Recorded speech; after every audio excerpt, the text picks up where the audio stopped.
De nuevo visitamos las orillas del arroyo Cululú y escondido entre unos arbustos observé qué aves venían a comer los restos que dejaron los acampantes.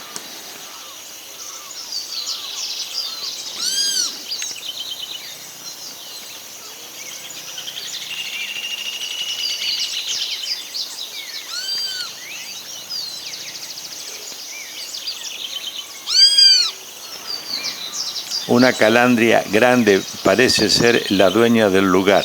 A veces corría a los otros pájaros.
El arroyo está rodeado principalmente por cinas, curupíes y chañares.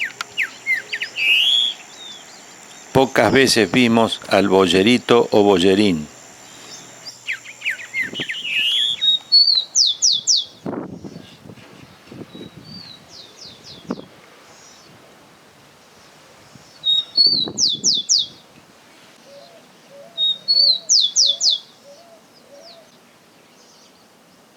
Muy inquieto para comer es el chingolo.